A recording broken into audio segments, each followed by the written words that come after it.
మంచి బాగుంది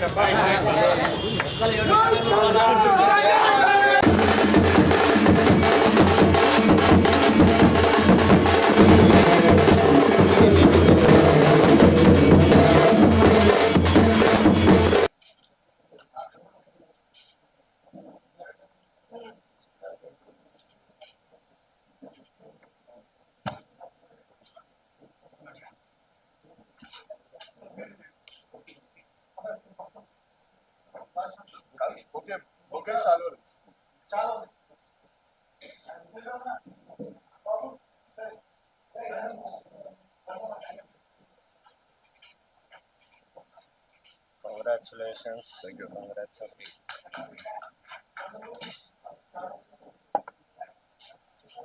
ఇది రిలీజ్ చేస్తాం. చాలా విశిష్టతతో నేను అంటే నా ఒక జీవితంలో ఇది ఒక అత్యున్నత స్టెప్గా నేను భావిస్తూ ఉన్నాను.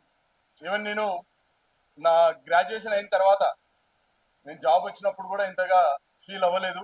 ఈరోజు చాలా అంటే ఒక రెస్పాన్సిబిలిటీ నా మీద ఎంత ఉంది అనేది ఈ మధ్య కాలంలోనే అంటే మాకు అపాయింట్మెంట్ అయ్యి ఇంతవరకు వచ్చిన తర్వాత కూడా నేను ఎన్నో చూశాను.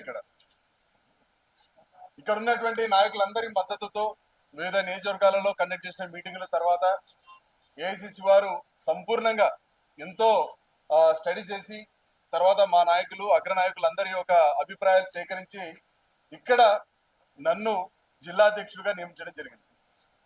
ఇందాక అన్న చెప్పినట్లు నా ఏజ్ తక్కువైనా కూడా నేను చాలా వర్క్ చేశాను. ఎప్పటి నుంచో కూడా నేను స్టూడెంట్ లీడర్గా, ఒక యూనివర్సిటీ ప్రెసిడెంట్గా, దాని తర్వాత ఒక కొన్ని ఆర్గనైజేషన్స్ రన్ చేస్తూ ఎన్నో విధాలుగా పోరాటాలు చేస్తూ వచ్చినవాడిని.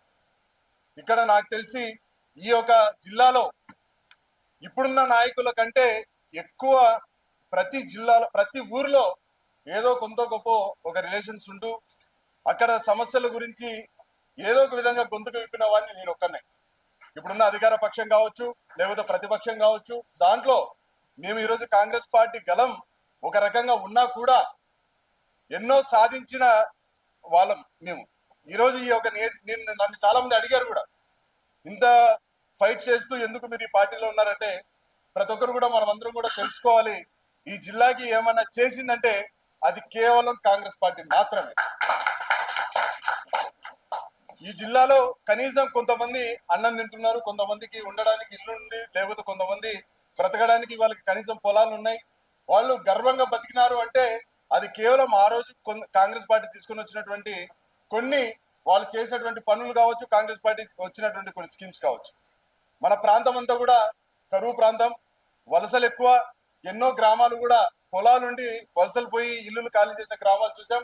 వాటి మీద కూడా మేము ఎన్నో విధాలుగా మా ఒక గలం విప్పాం. కాంగ్రెస్ పార్టీ ఇక్కడ కనీసం మీకు తెలుసు, నీళ్లు తీసుకొని వచ్చింది కాంగ్రెస్ పార్టీ, రోడ్లు వేసింది కాంగ్రెస్ పార్టీ, అసలు కనీసం కరెంట్ వచ్చిందంటే కూడా ఏదో కొన్ని గ్రామాల్లో కేవలం కాంగ్రెస్ పార్టీ మాత్రమే. ఈరోజు కాంగ్రెస్ పార్టీ చేసిన పనులతోనే కొన్ని పార్టీలు ఇక్కడ బతుకుతూ ఉన్నాయి. ఈరోజు కొన్ని పార్టీలు, ఇప్పుడు ఎగ్జాంపుల్ గా బీజేపీ తీసుకుంటే రాయలసీమ డిక్లరేషన్ అని చెప్పేసి బీజేపీ ఎంతవరకు ఇంప్లిమెంట్ చేసింది అనేది మనమందరం కూడా ఆలోచన చేయాలి. కర్నూలుకి ఇచ్చినటువంటి వాళ్ళ హామీలు కావచ్చు, మన రాయలసీమకి ఇచ్చినటువంటి హామీలు కావచ్చు, మన ప్రాంతానికి ఇచ్చిన హామీలు కావచ్చు, ప్రతి ఒక్కటి కూడా రానున్న రోజుల్లో ఎండగడతాం. ఈ యొక్క కాంగ్రెస్ పార్టీ ఇంతకుముందు ఎలా అయితే పనిచేసిందో ప్రస్తుతం